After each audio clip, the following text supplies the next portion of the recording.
What is going on, you guys? It is another episode of the Sci-Fly Zone where the multiverse meets a seventh inning stretch. It's your boys Trent and CJ, and today's destination is taking us back to Major League Baseball as we're going to be discussing the Braves, the Mets, and the Phillies, and just the state of the National League East as a whole, because things are looking weird.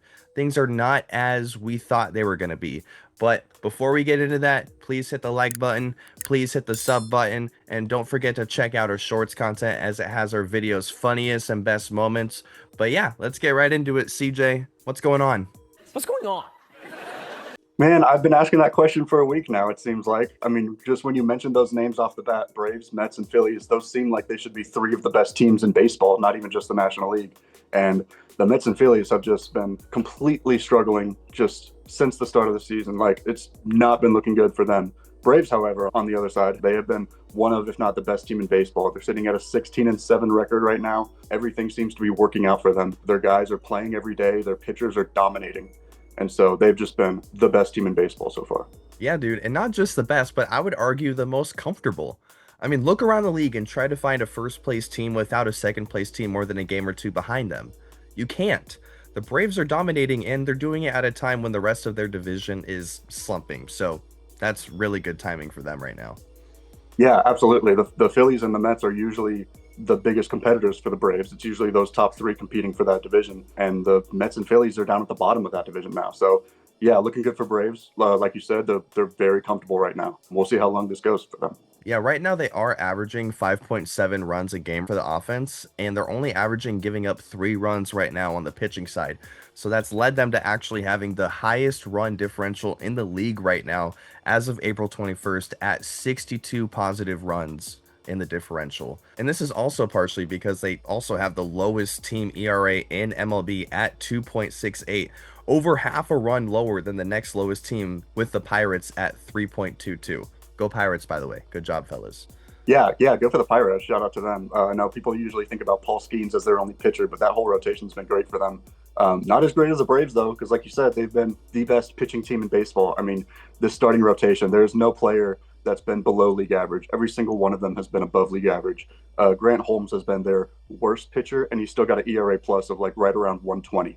So if that's your worst pitcher, then things are going to be going really well for you. And things have been going really well for Bryce Elder because he's been off to a dominant start. He's pitched 30 innings so far, only allowed 5 runs for a 1.5 ERA and a 266 ERA plus. Just unbelievable. He's been more than twice as good as the average pitcher. Yeah, that is incredible.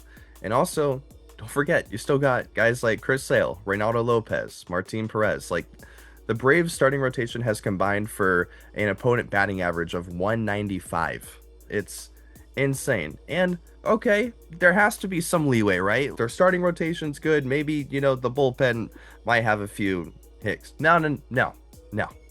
Their team ERA for the bullpen, 2.61. And their closer, Raisel Iglesias, granted he did just get put on the IL for shoulder soreness, but Raisel Iglesias is top 10 in the league in saves right now. So Robert Suarez will be filling in for him. And Robert Suarez, through 9 innings so far of work this year, has 11 strikeouts and a whip of 0.83 and an ERA of 0.93. So I think he'll do just fine. And also at home, they're 8-3, and away they're 8-4. Just across the board. Dominance. Yeah, it's just been complete dominance for the Braves right now, especially in that bullpen. Like you mentioned, they have just been incredible at preventing runs and preventing base runners in general. I mean, if you combine 4 of those bullpen pitchers, Raisel Iglesias, Tyler Kinley, Dylan Lee, and Robert Suarez, they have all combined for 38 2/3 innings, and they have allowed 3 runs combined. That is a 0.7 ERA, and none of those pitchers have allowed more than 1 run. It's unbelievable, dude. When you have starting pitching that good, they're going to go deep into the game, and they're going to prevent runs for 5 or 6 innings, 6.5 innings. And then when you get to the bullpen, they're not going to be doing anything differently. They're just going to be striking guys out, just mowing batters down. Like, it's just been, they seem like they're in playoff form right now, and we're 3 weeks into the season. Yeah, dude, like, this was the Braves that I thought we were going to get last year. I was going to say, this feels like a completely different team, and I still struggle to wrap my head around their performance from last year because they didn't make a ton of differences as far as like roster goes and lineup goes. It's a lot of the same guys out there. They've all just been performing extremely well for them. Yeah, and it's not even just the pitching. They have a top 5 offense in the league as well. They're number 2 in team batting average, overall runs scored, hits, and slugging. And then they're number 3 in on base, in OPS, and they're number 4 in home runs. Like, they're the top 5 in everything. Yeah, literally, they've just been incredible. Like Drake Baldwin is turning into a superstar right now. I will bring this up. Your prediction for last year's National League Rookie of the Year, and you got that right. He has 30 hits right now. That's the most in the MLB. He's got 23 runs scored. That's the most in the MLB. He has 21 RBI. That is the most in the MLB. He has just been one of the best hitters in the game. And when you're getting that production from your catcher, that is invaluable. And it just makes your entire team better. And clearly he's calling good games behind the dish too. Yeah, exactly. He's not just making a difference offensively because of where he's at on the field. He's making a difference offensively and defensively, pitcher wise. Like those guys are really comfortable throwing to him, and he's really comfortable at the plate. Yeah, there's a reason he has Win in his last name. Exactly. Yeah, he's going to be doing a lot of that. And it's also not like they've played against bad teams either. Like in April, they split their series with the third place Diamondbacks, who would be first or second in any other league, by the way. And then they took 2 out of 3 against the Angels, who, yes, they kind of have mediocre pitching outside of Soriano, but we do also have a top 10 offense in the league right now. So, gotta factor that in. And then they also took 2 out of 3 from the first place Guardians. And then they took 2 out of 3 from the National League East second place holder, the Marlins. And then they just swept the slumping Phillies in 4, and they're probably going to take at least 3 from the Nationals. So, like, I don't know. They're doing good against everybody. Yeah, it's super promising knowing that it's not just against teams like the Rockies or the White Sox. No disrespect to them, but, they're facing teams that are competing, teams that they could see down the line in the postseason potentially. And they've just been outperforming everybody. They've been outplaying every single team that they faced. One other stat that I think is kind of crazy to think about a little bit. I want to talk about Matt Olson for a second. He's been their top dog. He is still one of the best first basemen in baseball. He has been incredible, just so consistent over the last several years. We've talked about his games played streak, current longest in baseball. He's played every game this season, so that's still going on. He is currently sitting at 10 doubles already with 6 homers. He's got the most doubles in the National League. He is on pace for 42 homers and 70 doubles on the season. If he continues to do this, and you don't really have to do a ton of hard math because there's a good chance he's going to play every single game in the season if he stays healthy. So if he is able to do that, and if he's able to stay up to this pace, he could be an easy MVP candidate. Yeah, I could definitely see him being a top 5 MVP candidate if he can keep this pace up, especially if Atlanta can also keep their team success going. MVPs usually tend to be voted for a lot better if they're playing for a contending team. Yeah, it's kind of rare that you have someone like Mike Trout winning that many MVPs playing for that bad of a team. So yeah, the way that the Braves have been performing would definitely help his case there. Yeah. And what's interesting too, since we were talking about team matchups earlier, the Mets and the Phillies obviously being in the National League East as well. And the Mets and the Phillies, as we've said previously in this video, they are just significantly worse than what we thought they were going to do just before the season started.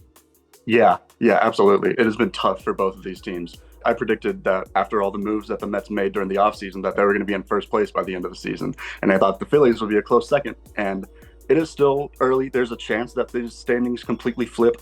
I don't think that's a great chance just because of how well the Braves have been playing. But yeah, with how well the Braves have been, it just makes these teams' slumps even worse because they're just losing more and more ground to the Braves.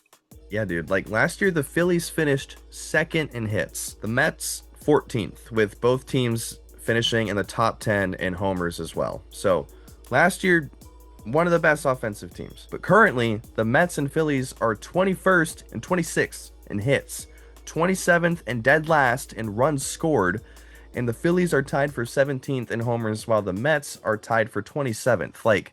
Their offense has just fallen off a cliff. And what's weird is the Mets and the Phillies, they're not even striking out that much. They sit at 21st and 23rd in overall team batter strikeouts, although Kyle Schwarber is not helping the case, obviously. But here's my point. They're making some contact, right? But they're not producing results. So what if there's some bad luck happening on top of the slump that's probably happening with the teams as well? So I thought, hey, let's take a look at StatCast. Let's see if they can tell us another story. And the Mets and Phillies currently sit in the bottom 5 teams in negative overall difference between expected batting average and actual batting average. In English, the Phillies and Mets are hitting balls that, based on exit velocity, launch angle, and batter sprint speed, are likely to be hits, but they're not ending up as hits. Like, they're hitting the ball right to the guy, or the fielders are making some pretty good plays on it, stuff like that. But the Phillies and Mets are among the top 5 teams experiencing this the most, on top of their regular underperformance. Wow, that is surprising to hear. But honestly, it does make sense because I'm shocked that these teams are performing as bad as they are offensively because they have some of the best hitters in the game, some of the best hitters in the league. And most years, they're very good and very consistent. But if this is the case and they're hitting the ball well and it's just going to the defender and they're just running out of luck, then yeah, that could absolutely explain what's going on. And honestly, that is, I think, good news for the fans of these teams, even though they are experiencing a lot of bad luck. There's a good chance that they don't experience this bad luck for a whole 162 games, you know? Yeah, totally, dude. And since there's a pretty big difference in the batter side of things, I thought, what does the pitching look like? Because pitching's a pretty big factor in baseball. Guys, the Phillies' expected batting average for their pitching staff, 241. The actual batting average, 275. There's a .034 difference in the team's expected batting average and actual batting average, which is by far the most drastic in the league. Luckily, the Mets actually don't have this issue because their expected batting average is actually higher than the actual batting average. So the Mets are actually getting lucky on the pitching side of things compared to the Phillies, who might actually have the unluckiest pitchers in baseball right now, the Phillies. And the answer for this insane difference lies in the defense. If you look at this defensive stat called total zone, total fielding runs above average, or RTOT, which basically measures a defensive player's value based on plays made, range, errors, and double plays accumulated. 0 is average, and then anything above or below 10 is an extreme. The Phillies, as a team, on average, in this stat, -19, plus their top 5 in errors in the league as a whole so far this year. They have the worst defense in Major League Baseball, and that is the reason why they are failing, on top of their unluckiness. Yeah. Wow, that is a rough stat for the Phillies, dude. Man, I know that the Phillies' power usually comes from their offense, and that's usually where they win games. They win games by outscoring you, but you can't do that when you're giving runs to the other team and just giving away outs on plays that you can make. Like, gosh, that's got to be so frustrating for the pitchers too, because like some of these guys are struggling. Like when you look at the numbers on the sheet, it is not good at all. Like Jesus Luzardo struck out 200 batters last year. Pretty sure he got some Cy Young votes. Right now, he's allowed 20 runs in 22 innings. That's a 7.94 ERA. That is really, really bad. And really, really bad does not describe accurately how Taijuan Walker has been performing, because Taijuan Walker has a 9.16 ERA and he has a 2.036 whip. He's allowing 2 runners to reach base per inning. That is not good at all. And when your defense is performing the way that they are, it is just going to make everything even worse.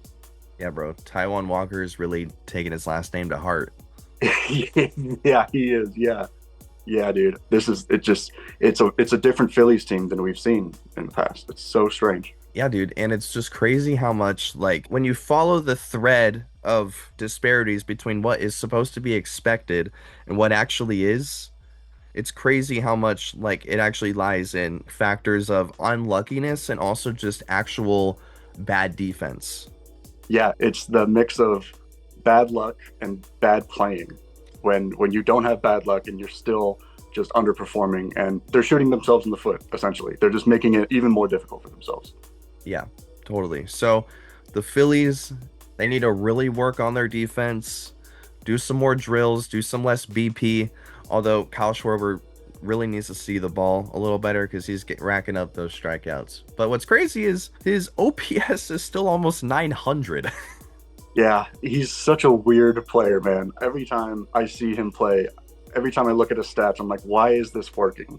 Why does this work for him? He bats like 220 and he hits 40 homers every year. It's just like he's swinging for the fence every time, and when he connects, he's probably going to hit it out. So that's kind of the dice you got to roll with Kyle Schwarber, is that you get the home run numbers, but you're also going to get a lot of strikeouts. Yeah, and they're currently on a bad roll right now. Yes. Yeah. So, yeah, you got anything else you want to add here? Um, the Mets are on an 11 game losing streak. It is really bad. That's some good information It's there. yeah. So I'm gonna say spoiler alert, they're not playing well right now. It's just like it's a mix of the guys that they signed are just not performing. Like Bo Bichette's been one of the best offensive infielders in baseball, and he has been really, really struggling so far. He's got a 54 OPS plus, just really, really bad. Like Juan Soto got hurt in the second week of the season. Francisco Lindor is getting examined for a hand fracture, and they just don't have a leader right now. They don't have a guy, they don't have a captain for their team. Someone is going to have to step up, whether that be the veteran Marcus Semien or new guy Bo Bichette or Francisco Alvarez, maybe.